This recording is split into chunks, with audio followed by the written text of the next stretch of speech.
Freunde, bonsoir, Monsieur, Dames, bonsoir, mes amis.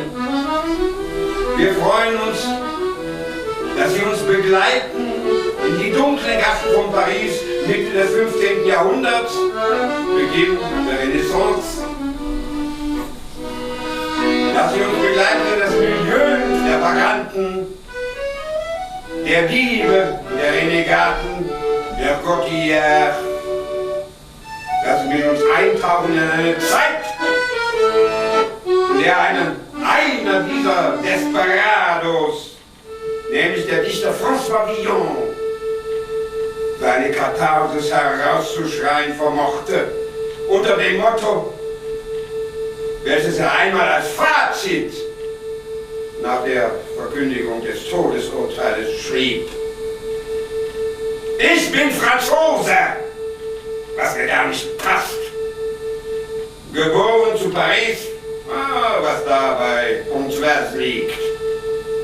Ich hänge nämlich meterlang an einem olmen Ast und spüre am Hals, wie schwer mein Arsch hier wiegt.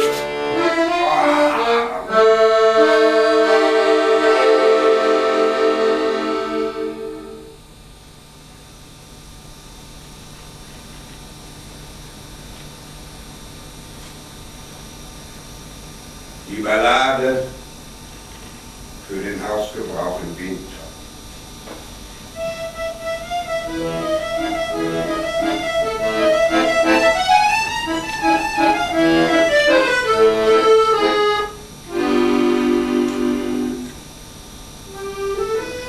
François Villon sagt, das bin ich, welcher groß und gerade vor euch steht.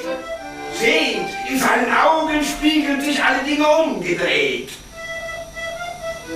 Niemand weiß, woher er kam, will auch niemand hier sein Bruder sein.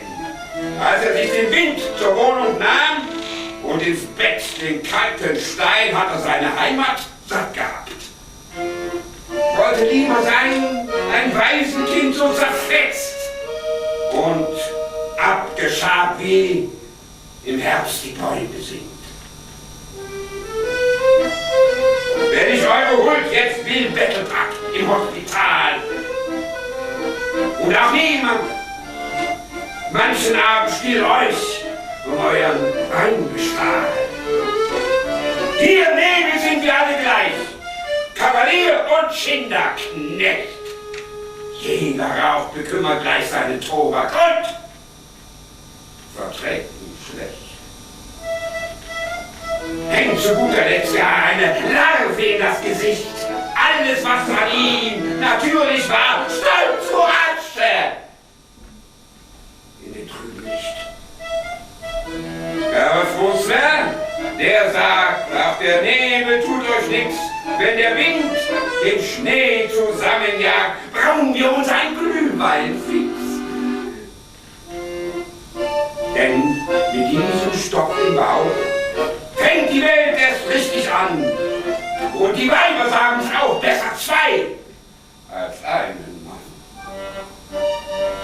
Wichtig ist nur, dass man nicht früher sich verliebt, als der Mond sein Kussgesicht durch das Fenster schiebt. In des Fleisches weiße Glut und von ihm gewiegt. Jeder Mensch ist gut, wenn ihn warm ein Arm umschmiegt. Also müsst ihr so verspielt noch sein, wie ein Katzenpaar. Auch Villon sagt niemands Nein, hält sich das Geziefer in das Haar. Immer wenn der Schnee noch da auf den Feldern schwimmt, sing ich zur Harmonika. Und mein Mädchen meint, es stimmt, was ich dann und wann ihr geflüstert habe in den Schlaf, dass ich noch als müder Mann in das Schwarze traf. Und bedenkt, dass niemand mehr viel Zeit zu verlieren hat. Manchem liegt vom Sommerkleid nur das Feigenblatt. Darum tanzt, solange der Atem hält, rund um euren Bauch herum mit dem letzten Apfel, der herunterfällt. Geht's auch mit der Liebe schief und krumm.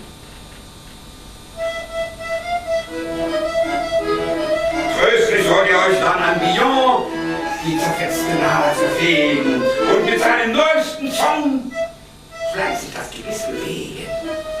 Wo man singt, sagt Orpheus schon, werden selbst die Steine weich und erlösen den verlorenen Sohn aus dem Tierbereich.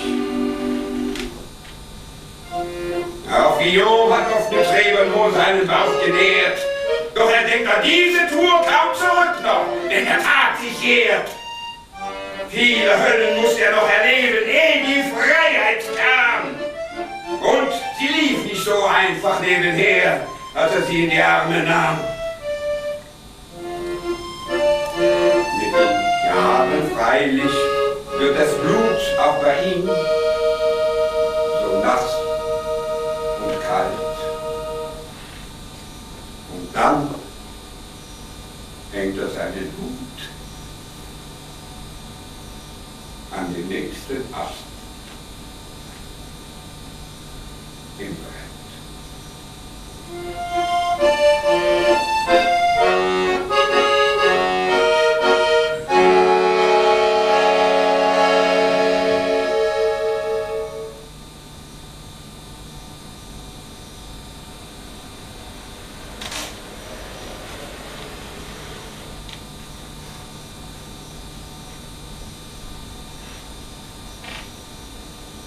Die Ballade an den Herzog von Burgund.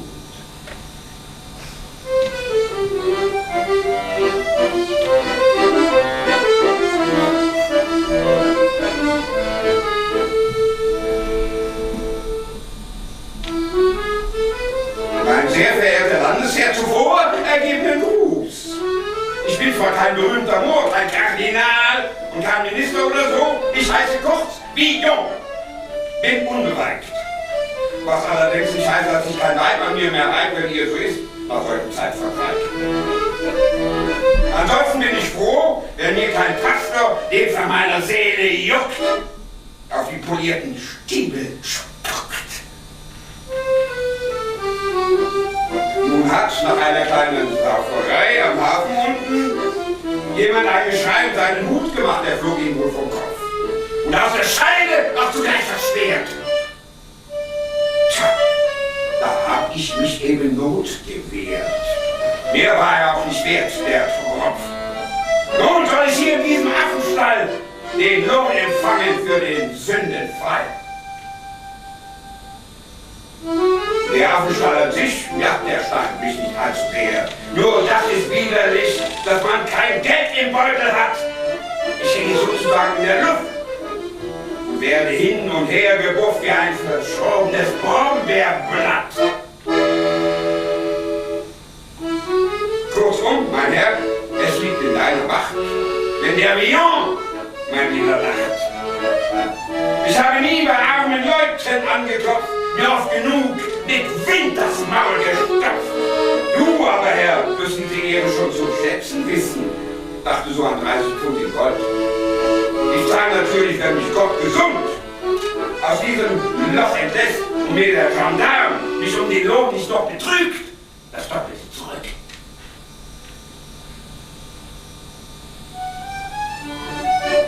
Als Pfand vermach ich dir den Galgenstreck.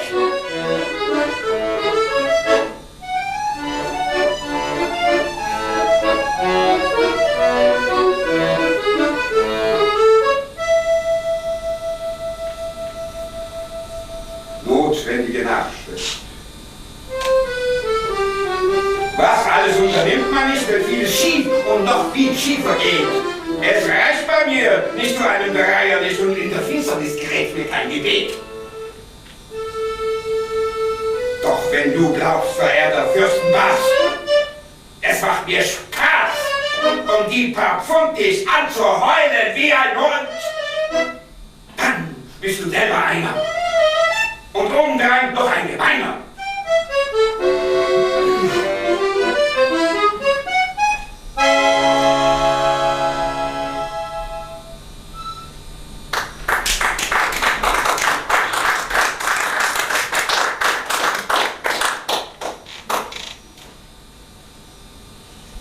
Die Ballade von den schönen Frauen in Paris.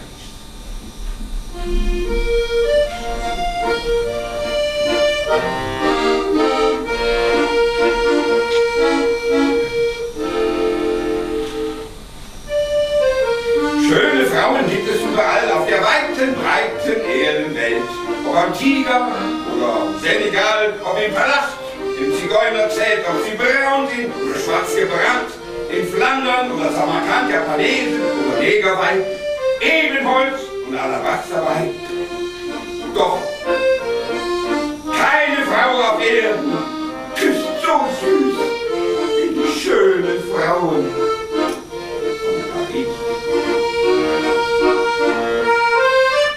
Auch in Polen, in Wien und Rom, in der Steppe und vom Kaukasus bis zum Nil und Amazonenstrom sind die Frauen wild nach einem Kuss. Auch in Preußen, Holland und Madrid, Eskimos und Lappenzählen mit, wird von früh bis spät geküsst. Aber dass ihr auch dieses noch wisst, keine Frau auf Erden küsst so süß wie die schönen Frauen von Paris.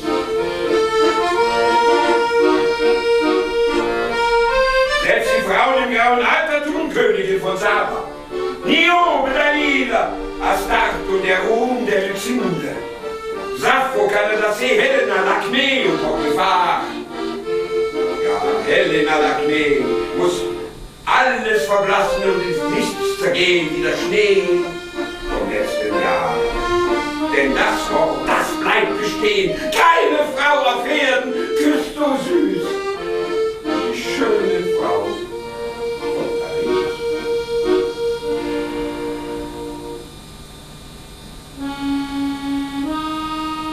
Worum habe ich mich nicht lang gedacht und dem Mädchen von Paris dies nicht gemacht? Wenn der Wind es nicht verweht, wird es sein auf euer Nachtgebet.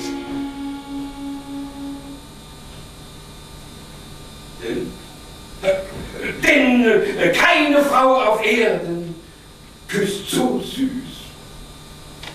wie die schöne Frau von Paris.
Ballade von den Armen und den Reichen.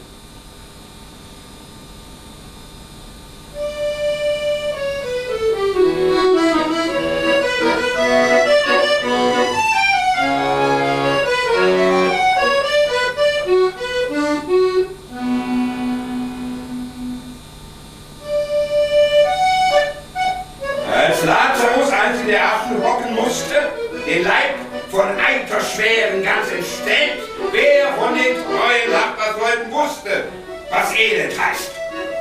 Sie lebten nur den Geld und rührten keinen Finger für die Armen. Sie sagten, wen Gott straft mit harter Hand, dem darf kein Christ sein Mitleid schenken und erbarmen, sonst macht der Mann Geschäfte mit dem Höllenbrand an überall, wo sich die Menschen drängen. Oh. Denn wer es lang hat, der lässt auch lang hängen.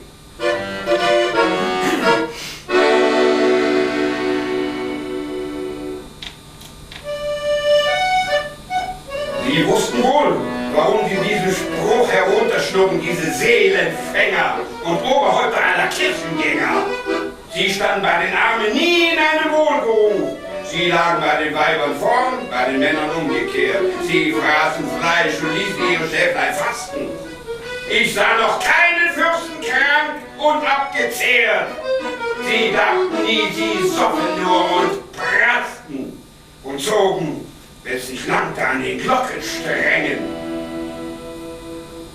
Denn wer so hat, der lässt auch lang hängen.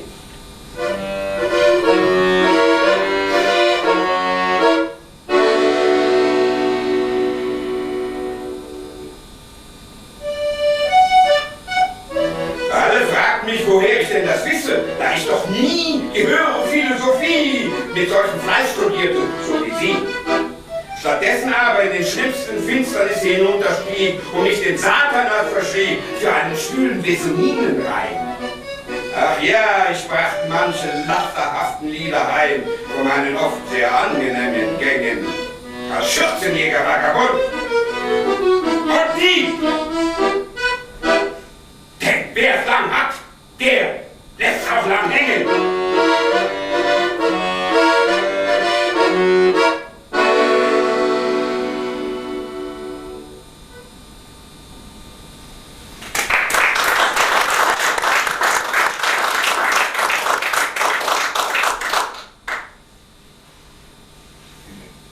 Die Ballade von den drei Landstreichern.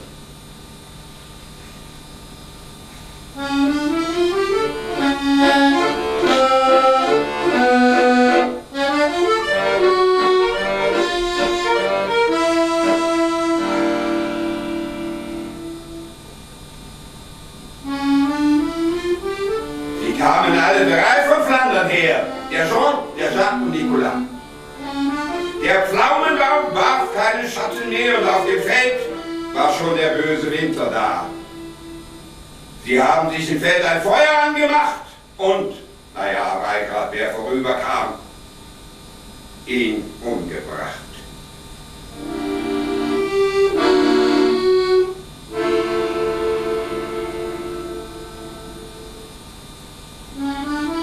Der Händler wog wohl 1000 Taler schwer im roten Feuer auf dem Winterfeld. Sie machten ihm noch schnell die Taschen leer und stritten sich nicht lange um das Geld. Ein roter Mond war auch dabei und nahm ihn auf, den letzten Schrei.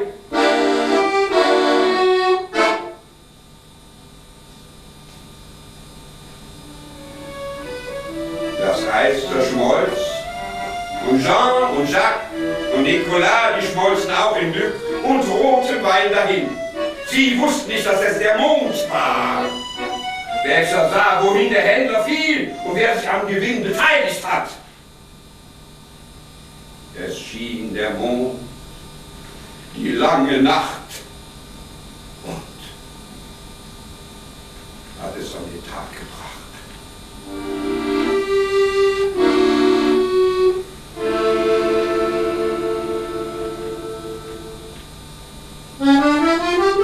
Der Jean, der Jacques und Nicolas, als sie den Henker sahen, groß und bereit, da geschah und wollten doch nicht in des Todes Leid. Es hat kein Schreien und kein Beten was genutzt. Der Henker hat die Rüben weggeputzt.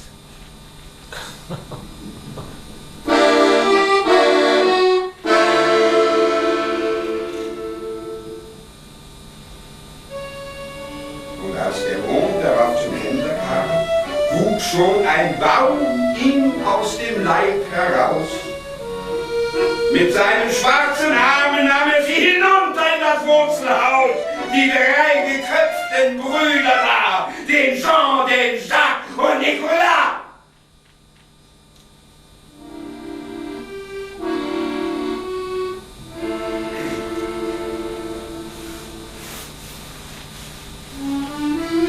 Ich habe dieses Stück mir nicht zum Zeitvertreib und lange Winternächte ausgedacht. Ich weiß nur, dass mein armer Leib vielleicht die gleiche Winterreise macht wie Jean und Jacques und Nicolas. Im roten Mond hat manchen schon das Herz geklopft.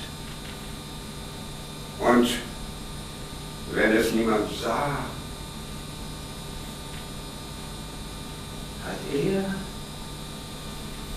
sich auch die Taschen vollgestopft.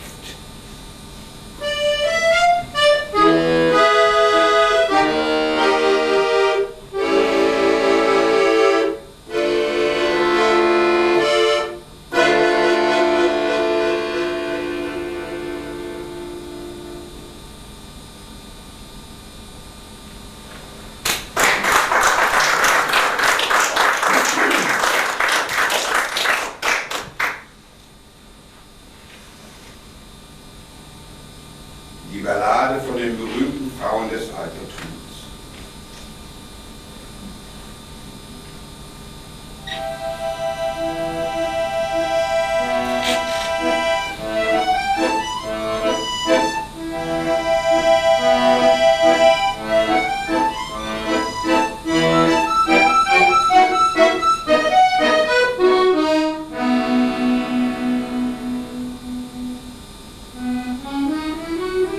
Nun die Bäume wieder Blüten schneien, denk ich oft, wo mag jetzt Flora sein, oder Thais, Sappho, oder Salome? Auch die Nymphe, die den Bach entlang ihren weißen Leib die Antwort sang, in dem Abendbett im roten Klee.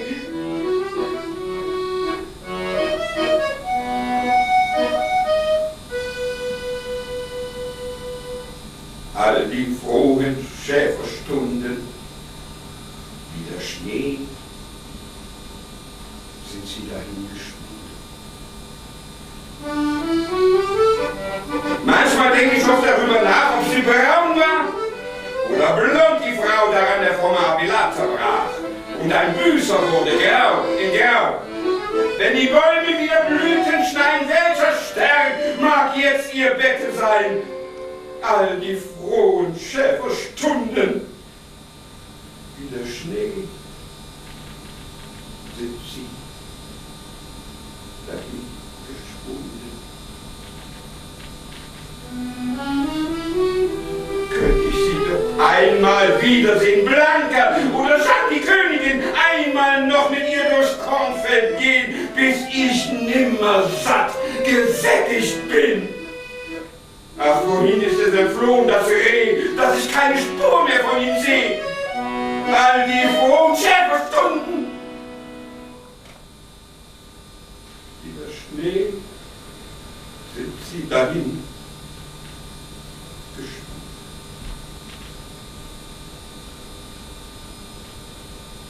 Lehrreiche Nachschrift. Wenn die Liebste nicht gleich wiederkehrt, frag nicht, welchen Mann sie jetzt begehrt, sonst sind alle Schäferstunden wie der Schnee dahin geschwunden.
von der Kot. Und wenn ich lache, habe ich geweint. Und wenn ich weine, bin ich froh, dass mir zuweilen auch die Sonne scheint. Als könnte ich im Leben ebenso zerknirscht wie in der Kirche niederknien. Ich überall verehrt und angespien.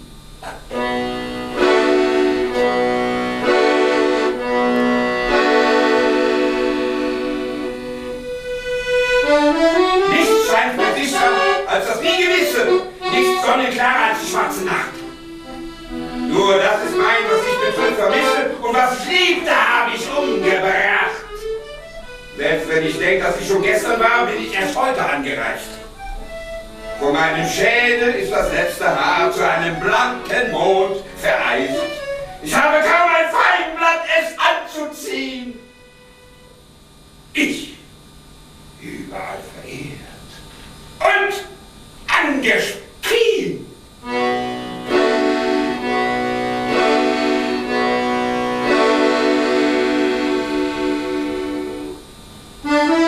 Ich habe dennoch viel Mut zu hoffen, dass mir sehr bald die ganze Welt gehört. Und stehen mir wirklich alle Türen offen, schlage ich sie wieder zu. Weil es mich stört, dass ich an goldene Schüssel fressen soll.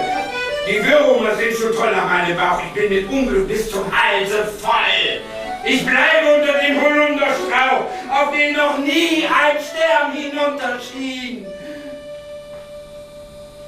Ich, überall verehrt und angespien.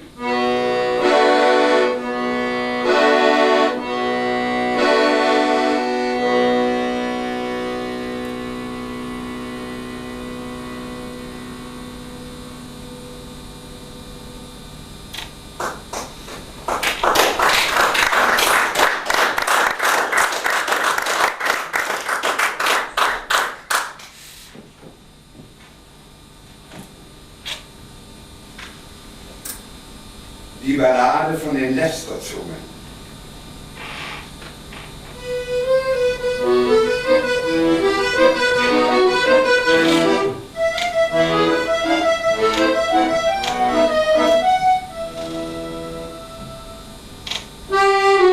In Kalk noch ungelöscht, in Eisenbrei, in Salzsalpeter, Phosphorgluten, in dem Urin von rossigen Eselstuten, in Schlangengift und Altweiberspei, in Rattenschiss und Wasser aus den Badewannen, in Saft von einem Krötenbauch und Drachenblut, in Wolfsnest und im sauren Rest der Rotweinkannen, in Ochsengalle und Latrinenflut.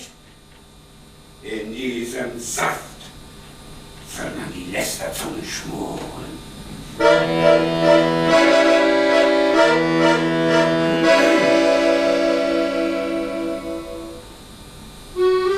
In eines Katers Hirn, der nicht mehr fischt, im Geifer, der aus den Gebissen toller Hunde träuft, mit Affenkiss vermischt, mit Stacheln einem Igel ausgerissen, im Regenfass, darin schon die Würmer schwimmen, krepierte Ratten und der grüne Schleim von Pilzen, die das Nacht wie Feuer glimmen, in Pferderost und heißem Leim. In diesem Saft soll man die Lästerzungen schmoren.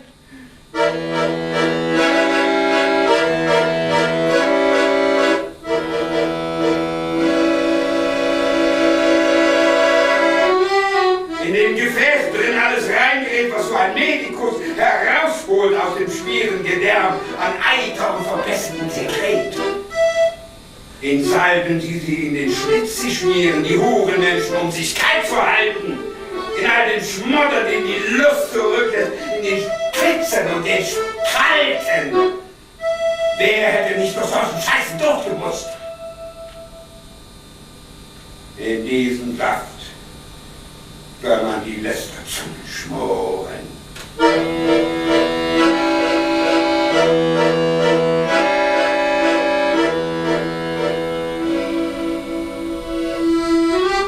Henri Alguer, en arsénique rocher, en or pigment, à sa tête réchauffée, en plomb bouillon pour mieux les émancher, en suivre des prothèses trompées de lessive, fait d'estrons des pissards de vieilles filles vives. En la vaille des gens de maison, en racleur de pieds, vieilles bousons sont d'aspic des drogues venimeuses, on vient de loups de régnard et de l'héros. Soyons faites les langues venimeuses.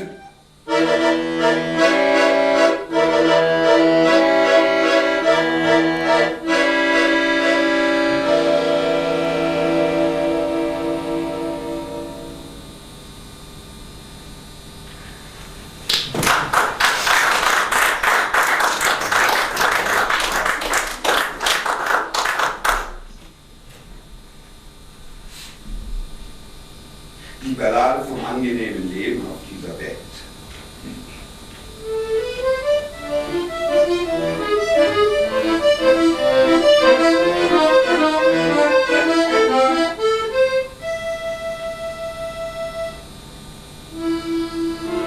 Er hat ein Bett und hat auch ein Feuer im Kamin. Es reitet hin und her auf seinen Knien die reizende Marie.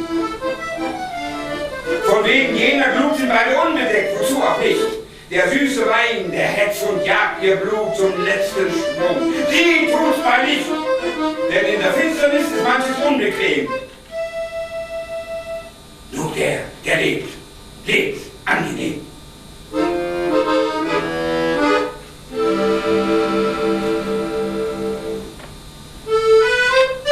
Auch der Bion hat sich noch nie ein Bein ausgeritten, hinkniet und ausgerenkt, ein frommer Christ zu sein. Viel weniger noch um einen Bissen Brot mit Bettelsicht beschmutzt. Ich danke sehr. Es kommt die schwarze Pest und Hungersnot auch zu dem frommen Mann und säuft ihn leer. Ich frage nicht woher, wohin die Winde gehen. Ich habe und wer hat, lebt angenehm.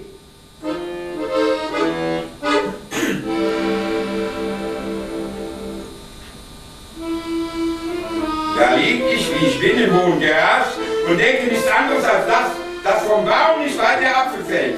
Und in dem Apfel wohnen schon die Würmer drin, damit er nicht so lange sich am Stängel hält. Und dabei kommt der Spruch mir in den Sinn: Mensch, wenn was kommt, frag nicht wofür, für wen.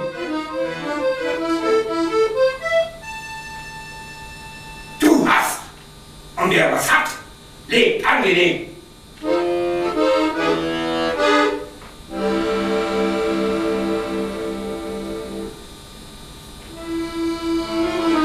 Auf dieser grauen Welt wohl gar nicht um die Sorge um das liebe Geld. Und von dem Brot allein wird niemand satt im Darm.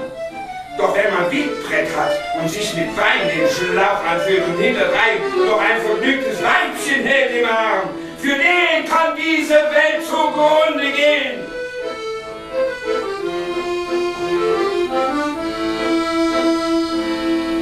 Er hat. Und wer was hat, lebt angenehm.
Pause. Pause.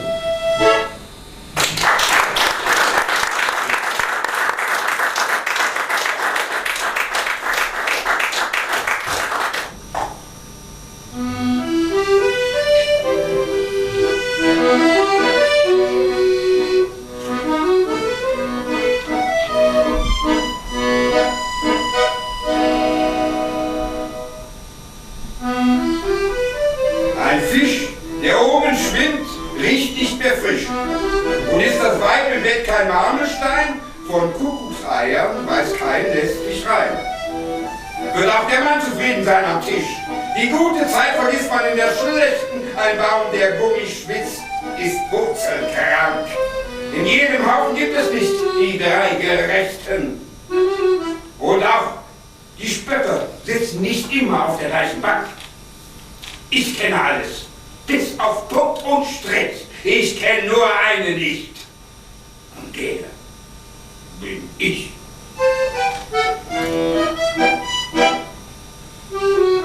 An einer Hose sehe ich, wo der Träger war. Und in die Kutte passt ein Pfaffe nur hinein. Und ob sie noch Jungfrau ist, wird erst nachdem uns offenbar. Und wie der Diener also muss der Herr beschaffen sein. Nicht hinter jedem Schleier waltet Frömmigkeit. Und wer vom Henker schwätzt, fühlt auch das Eisen gleich.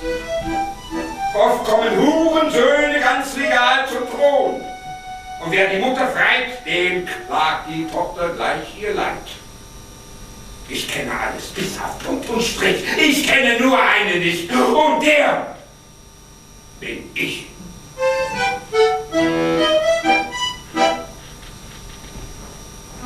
Nicht Dornen immer auf die Rosen stechen. Viereckig kann der Wagen sein, doch nie ein Rad. Der Schleicher wird mit Gott noch leiser sprechen. Die Flügel hat der Wind und nicht das Blatt. Ich kenne den Geist halt schon am Gang. Er macht nur kleine, vorsichtige Schritte. Verschwender leben überall im Überschwang. Und wer betrunken ist, kennt keine Mitte. Ich kenne alles, bis auf Punkt und Strich. Ich kenne nur einen nicht. Und der bin ich.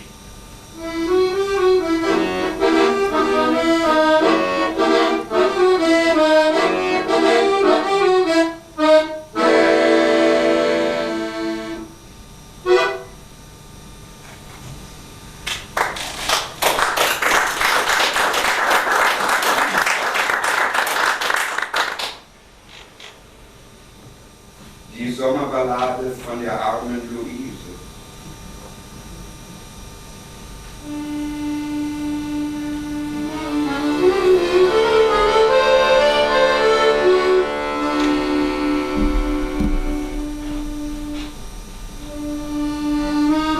Luise stand am Herd den langen Tag und ihr Gesicht war schon ganz schwarz vom Rauch. Und wenn sie nachts auf ihrem Strohsack lag, da war sie müd und ausgehungert auch. Sie war nur armer Leute Waisenkind und wollte lieber sein ein Baum im Sommerwind.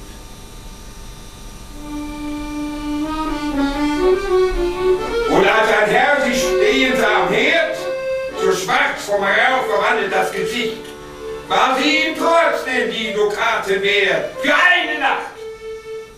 Sie aber mochte nicht, sie war nur armer Leute Waisenkind und wollte lieber sein ein Baum im Sommerwind.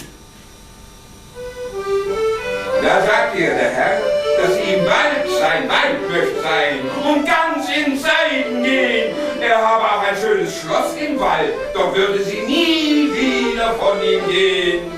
Sie war nur armer Leute Waisenkind und blühte wie ein Baum im Sommerwind.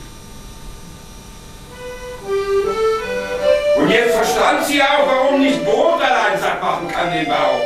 Es muss auch Liebe sein. Sie war nur arme Leute Waisenkind und wollte, dass ihr bliebe dieser Sommerwind.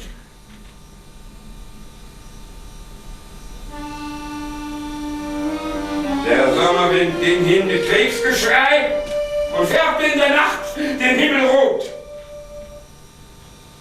Und in der Schlacht war auch ihr Mann dabei. Sie wusste nicht wohin mit ihrer Not. Sie war nur armer Leute Waisenkind und wollte wieder sein ein Baum im Sommerwind.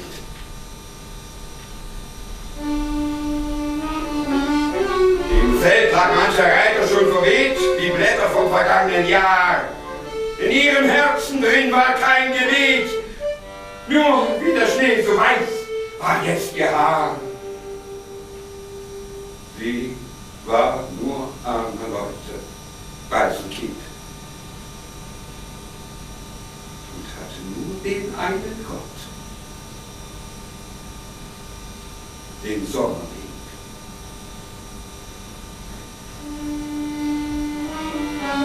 Und als ihr Leib so welk war wie ein Baum im Herbst,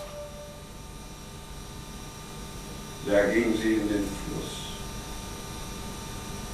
und machte mit dem alten Sommertraum und ihrer grauen Armut endlich Schluss. Sie war nur arme und wollte nie mehr sein ein Baum im Sommerwind.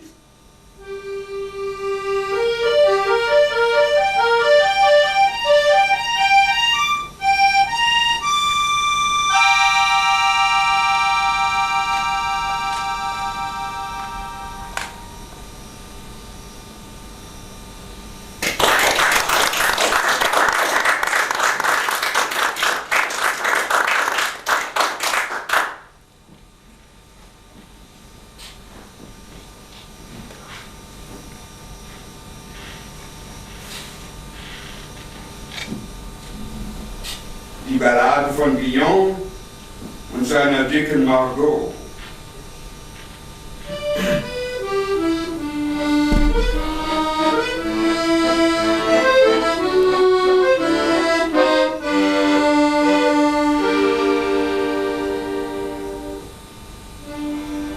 Da regen sich die Menschen auf, weil ich mit einem Mädchen gehe, das sich vom Strich ernährt und meine Wenigkeit dazu. Ich aber hab die Kleine doch so schrecklich gern. Ich bürste ihr die Kleider, putze ihr auch die Schuhe, damit die Offiziers- und Kammerherren sich wie im Himmel fühlen. In dem Kabuff, in dem wir beide wohnen.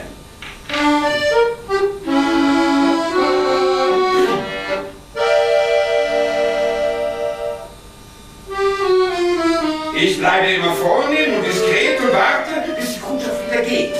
Und zähle schnell die Taler nach. Und wenn es weniger sind, als der geehrte Herr versprach, dann gibt es leider Wind.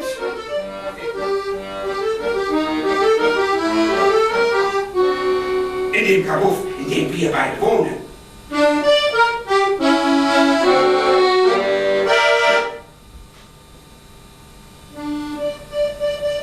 Mitunter lag ich auch an dem Hungertuch bei meinem schwarzen Schwan, wenn der Besuch in Stadt kam. Mein Gott, die schönste Huld hört auf und macht den Menschen weniger zahm. Der Teufel holt die Geduld und tropft mir eben die Galle über.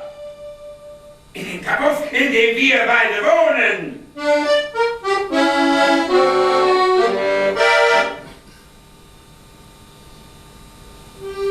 Dann hat mich die Margot so lieb wie nie und schnurrt und putzt sich wie ein Katzenvieh. Sei wieder nett zu mir und gut. Und ich bin auch ein hölzernes Gestell. Es gibt uns beiden wieder frischen Mut. Bald ist es wieder flott, das Karussell, und dreht die kunterbuntesten Figuren. In dem Kabuff, in dem wir beide wohnen.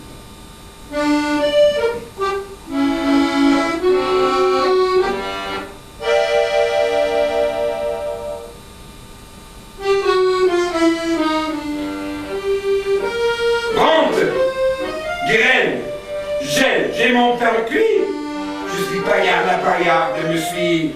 Lequel vaut mieux? Chacun bien s'ensuit. l'un pour l'autre, cet amour ramoucha. Orgueilleusement, Dieu nous a fui, nous défuyons en heure et nous défuit. En ce bardeau, où tes noms, notre état.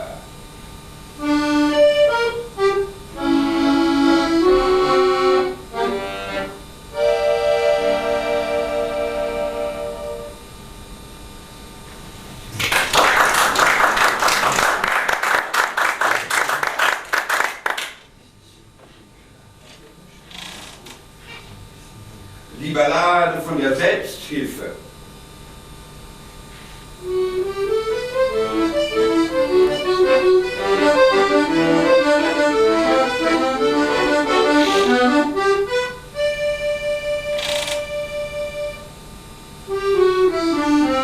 Nicht alles kann nach unseren Wünschen sich gestalten, auch wenn wir noch so fromm die Hände falten, wie oft sich in die Augen schiebt hinein. Als Schinken, Gatzpasteten, Eierfladen, geselchten Fisch und andere Leckereien.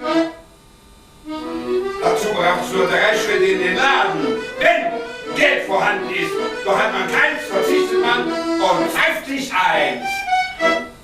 Denn wer allein den lieben Gott lässt walten, der wird den Bettelsack ein Leben lang behalten.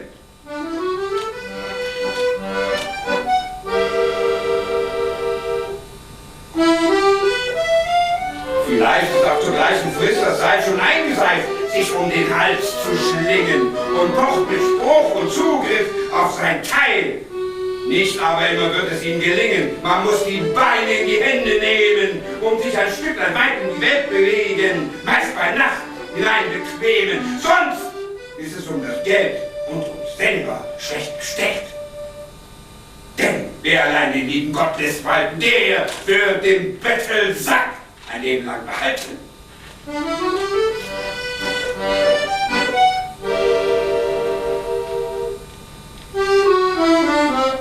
Er gibt sich dann ein Warteraum mit Federbett und einem Lustbehälter, der gut wäre.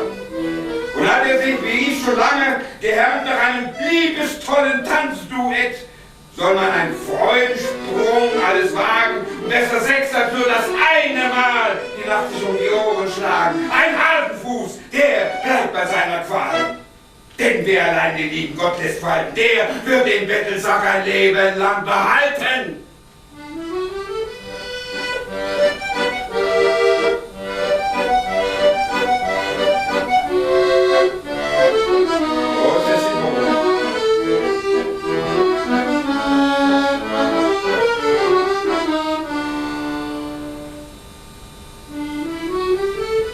Gegeben wird uns nur, was man sich nimmt. Ganz gleich, ob es Weg auf Geraden oder Krummen. Und wenn jemand sagt, dass es nicht stimmt, er weiß, warum er sich heucheln muss, vermummen. Sie nahmen alle, was sie nehmen ließ. Die Händler, Huren, Pfaffen oder Fürsten. Damit die trockene Zunge nach dem Paradies nicht bis zu ihrem selben Ende dürsten.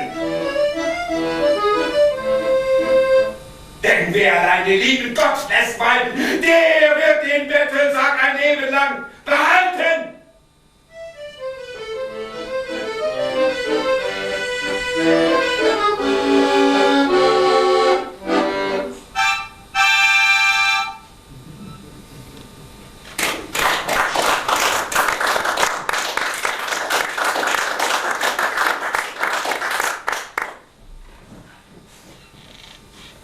Ballade vom guten und vom schlechten Lebenswandel.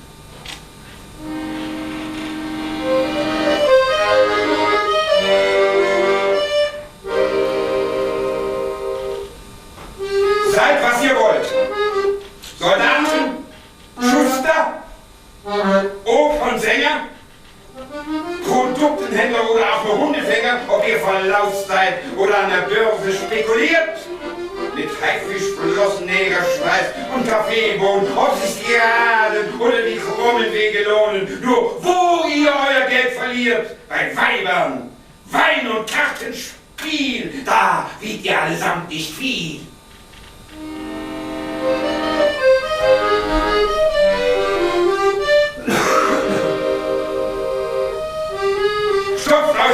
mit Kaviar und mit Pfauenzungen und qualmt so lange, bis aus den zerfressenen Lungen die Schwinzelgrinsen in die Landschaft stiert. Seid Beispielmeister, sammelt Autographen, wählt Parlamente und euch selbst zu den Oberstrafen, nur wo ihr euer Geld verliert. Bei Weibern, Wein und Kartenspiel, da will ihr allesamt nicht viel.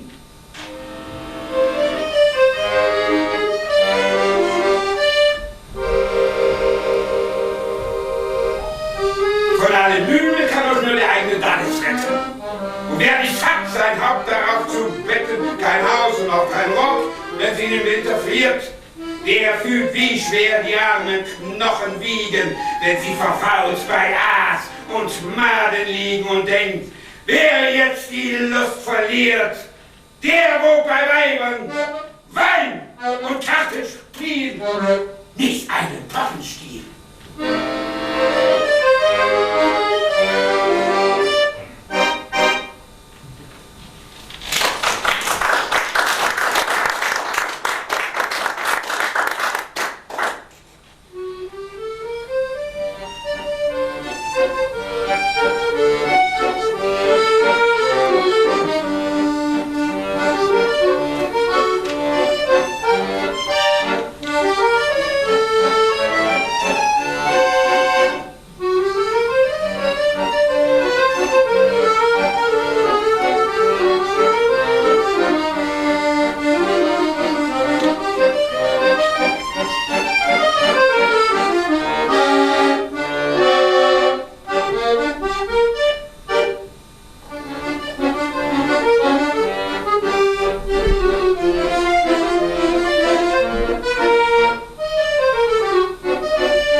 Eine nette Ballade, die Villon den König aus der Verbannung sonnte.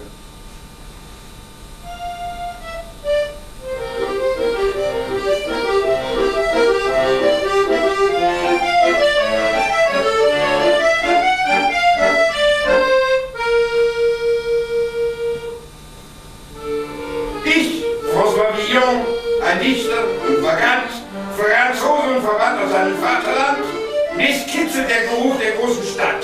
Ich brauche Raum und habe nicht einmal für meinen Kopf ein Futural. Ich habe den Hetzhund endlich satt, der mich durch die verfaulten Wälder treibt. Ich bin ein ganzes Jahr schon unbeweibt. Du aber weißt, wie reißend mich das Blut bewegt, wie mein Gehirn durch alle Himmel fegt. Ich habe mir mehr Tränen reingeschenkt, da war noch 14 drin und Salz. Jetzt klebt ein Schandfleck rot an meinem Hals und wer mich fängt, hängt, streicht 100 Golddukaten ein. Soll das mein Leben lang dein Wille sein? Sieh her, ich trage auf der grauen Haut nur diesen Rock und der ist geklaut. Und stinkt nach Muff und Mottenfraß. Sieh her, am Knie ein Loch, so groß wie eine Faust. Wer bin ich bloß, dass ich zu Mist und Art verdammt bin? Ich, Villon, ein grauer Knecht, der auch zu dichten sich erfrecht. Mein Bruder, hör, wozu bist du so stolz auf deinen Thron gesetzt, wenn du wie Holz dich anfühlst und dich streicht? Schaff dir Silvio um mir her, zieht ihm ein Kleid von Seide an. Es ist höchste Zeit, dass dieser Kavalier mit mir zu Abend speist. Mein Bruder, hör, ich habe Wind im Darm und bin wie keine Laus so arm.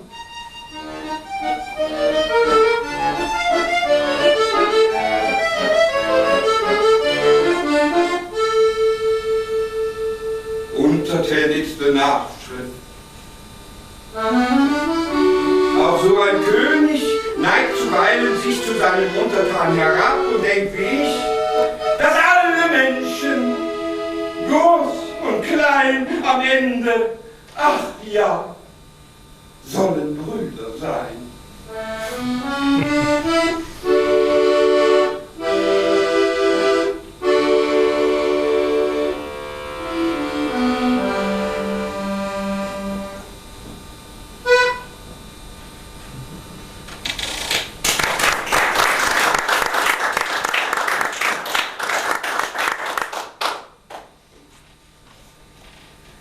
Die Räuberballade von Pierre, dem roten Coquillard.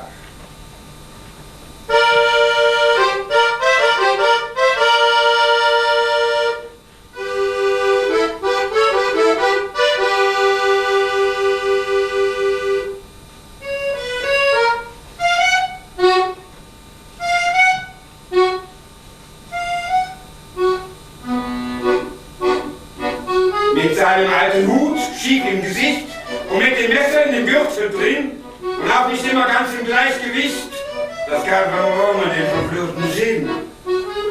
So steht er vor euch, Pierre, der rote Coquillard. Der führte die Soldaten an der Nase herum. Und weil er überall und nirgends war, da nahm ihm das Gericht die Sache krumm. Pierre konnte nie ein Mädchen weinen sehen. Er nahm es mit, wenn er zum Fischen ging. Nur in die Klipse, da ließ er die alleine gehen und drehte irgendwo ein neues Ding. Doch hat er nie die Armen ausgeraubt, nur weil er scharf auf Taler und Dukaten war. Und wer euch diesen Spruch nicht glaubt, dem sagt, das war der Pierre, der rote Coquillard. Und als unser Hauptmann war, mit dem Gesicht voll Narben, kreuz und quer, und auf dem Schädel keine Spur von Haar, da wurden uns die Taschen nicht mehr leer. Da waren wir, die Herren in der Stadt, und tanzten jede Nacht statt der Soldatenschar. Und wenn die Polizei es erfahren hat, dann war er nicht mehr da. Der rote Coquillard. Man sagte, dass es in der ganzen Welt nicht einen Schurken gäbe, der ihn gleicht. Wie mancher Bas hat sich für unser gutes Geld den Bauch um viele Zentner aufgeweicht. Das hat dem Henker längst nicht mehr gepasst. Er war ein Weib, allein bei seiner Rabenschar. Da lud er sich zu Gast, so wie er war, ihn, den roten Coquillard.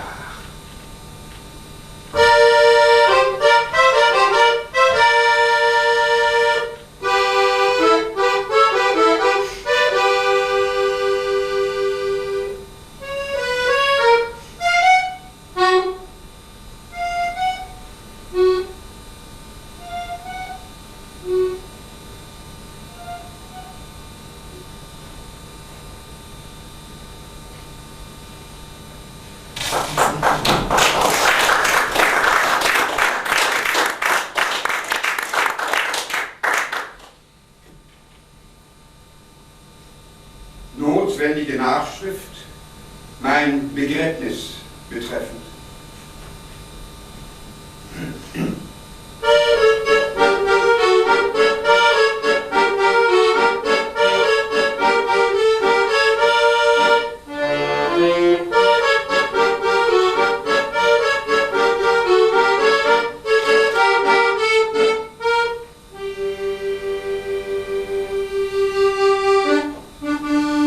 Da ich nun doch zur Erde wieder faulen muss, aus der es einmal grün nach oben schoss, so möchte ich in Saint-Deval begraben sein. Ich habe dieses Nest vor Jahren schon mir auserwählt. Es ruht auf mein Sohn Armand, der leider nur mit einem Bein zur Welt kam und am 4. Tage sich vom Herrn versetzen ließ, auf einen anderen Stern. In dem besagten Dörfchen, also soll man mir die Grube machen, wenn ich hier krepiere. Und wenn es möglich ist, soll ein Pflaumenbaum man mir zu Füßen pflanzen. Bloß keinen Block aus Marmor auf den Schädel tun. Mein Rock ist viel zu sauber für den Schau der sogenannten Ehre. Außerdem wäre es auch zu schade für den schönen Leben. Auf einem grauen, nicht zu kleinen Stein vom Feldkreis nebenan soll kurz und klar beschrieben sein, wer unten fault und was er so im Leben war. Nur nicht mit goldenen Lettern, nein, nehmt Teer, schreibt mit einem Besenstiel daher. Dann wird vielleicht im Jahr 2010 der Herr Jesus Christus vielleicht noch wissen, wer François Villon gewesen ist. Schreibt einfach so. Hier ruht in seinem eigenen Dreck, in seinem letzten heimlichen Versteck, ein armer Teufel, ein Vagant. François Villon genannt. Er hatte nie ein Eigendach, sein Lebtag über den Kopf gehabt. Er schritt dahin, zerbeult und abgescharrt, den Fürsten zum Gespött, den Pfaffen zum Verlacht. Er gab den Armen hin, was er besaß, und gibt sich jetzt den Maden noch zum Fraß.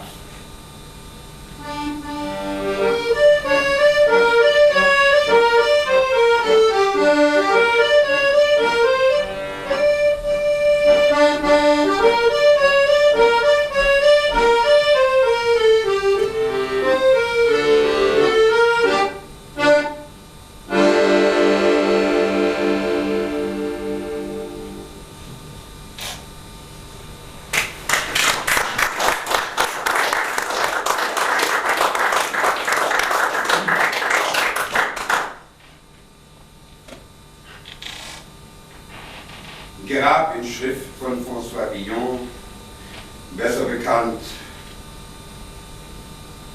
unter dem Namen Die Ballade von den Gehängten.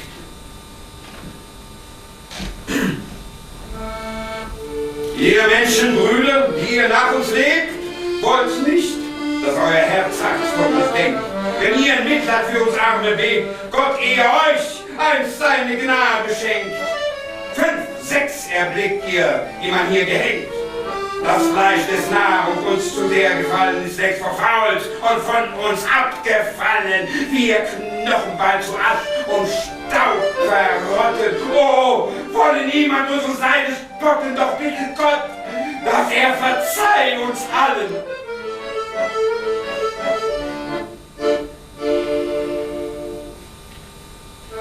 Wenn wir euch Brüder nennen, dürft ihr nicht uns Tod verachten. Traf uns auf der Tod durchs Recht, so wisst ihr doch, in kluger Sicht des Guten leiden alle Menschen Not. Entschuldigt uns, da wir nun starr und tot. Bei Jesus Christus, des Maria Sohne, dass ich fehle seiner Gnadenkrone und nicht der Hölle Blitz uns treffe. Tot sind wir, keine Fehler uns betonen, doch bitte Gott, dass er verzeiht uns allen.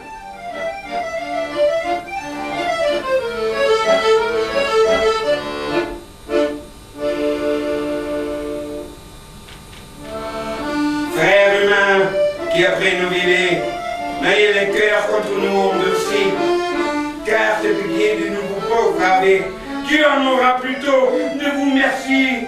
Nous vous voyez attacher 5, 6, comme de la chair que trop avons nourri, et la pierre s'est dévorée et pourrie, et nous les eaux devenons cendres et poutres de notre mal personne sans vie. Mais priez Dieu que tous nous viennent absoudre.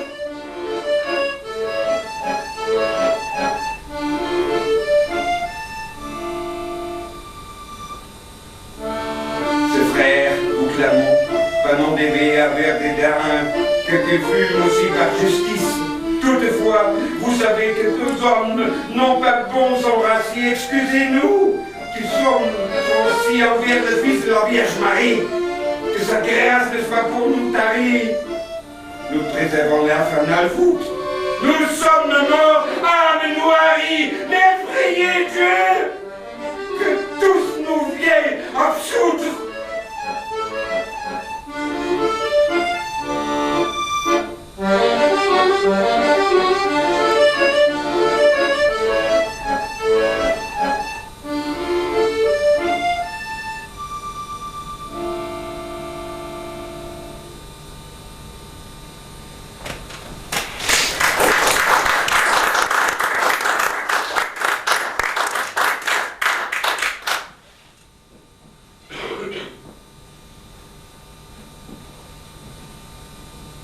Schlussballade.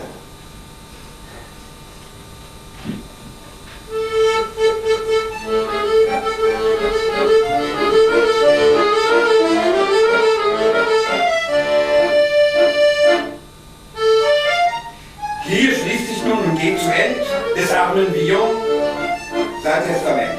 Kommt hin, wo man ihn trägt zur Gruft, wenn euch das Sterbeglöckchen ruft. Gekleidet wie von Purpurrot, er starb der Liebe, machte tot. Den Schwur tat er bei seinem Glied, als er von dieser Erde schied. Ich glaube es wohl, er lügt euch nicht.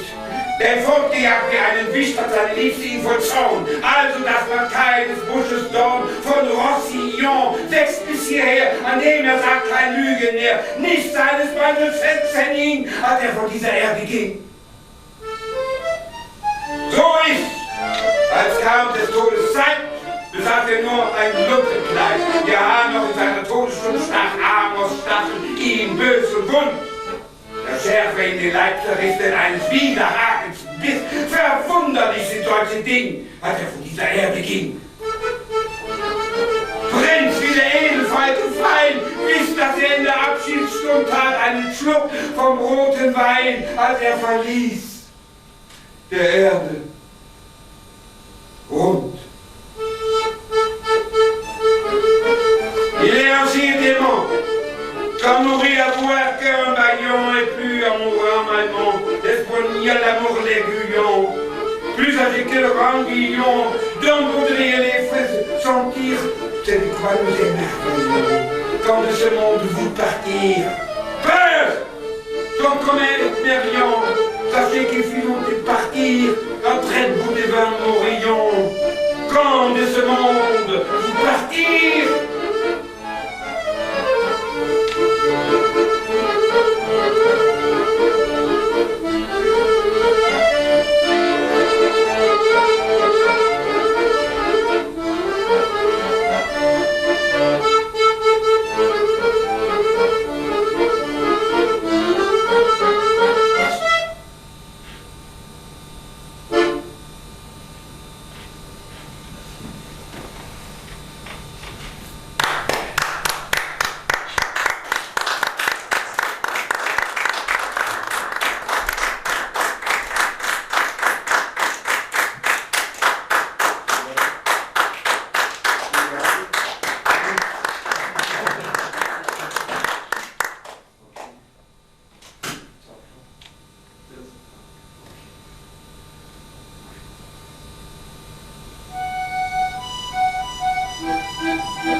Traubensaft in diesem Jahr war kein besonderer Saft. Er ließ sich kaum noch halten in den Daumen.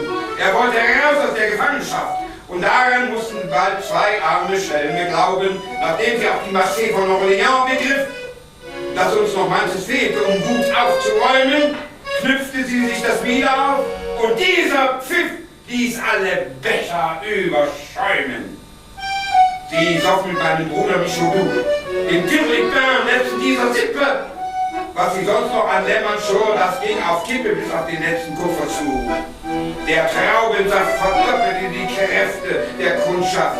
Selten war der Bums so voll und so klärten hinterm Vorhang auch der Zoll für die verschwiegenen, naja, die Zwischenaktgeschäfte. Zuletzt hat sie es gar auf mich noch abgesehen, für den Michaud die Augen aufzuhalten. Denn dieser dürre Wesen konnte nicht mehr aufrecht stehen, geschweige denn ins Ringespiel sich einzuschalten. Sie sagte so um Glocke 4 zu mir, jetzt hab ich's satt, mit den Dublonen. Man muss sich für die letzte Freude schonen. Das ist so gang und gäbe hier, wir zwei allein noch rüstige Gestalten. Wir werden endlich Kehr aushalten.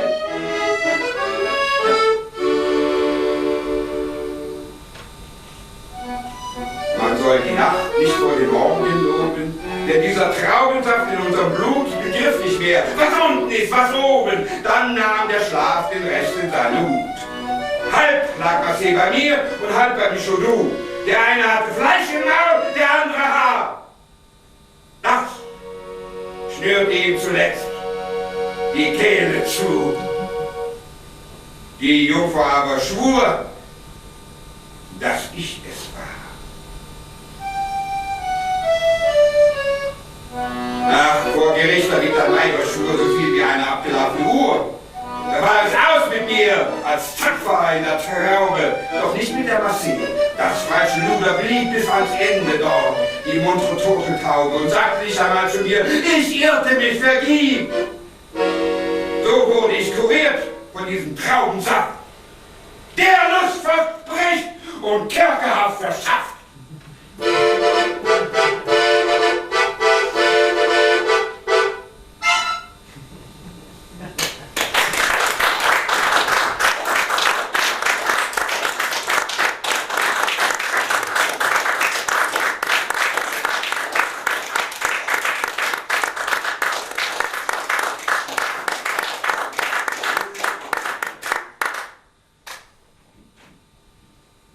Kleine Zugabe stiftet Bion zum Abgewöhnen.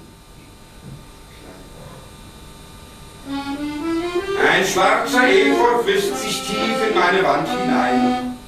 Ich hänge schief vom Mond herab. Ich renne hin zum Schleim des Wurms. Ich wurme auf und wachs herauf aus einem neuen Bauch und wilder, als ich bin.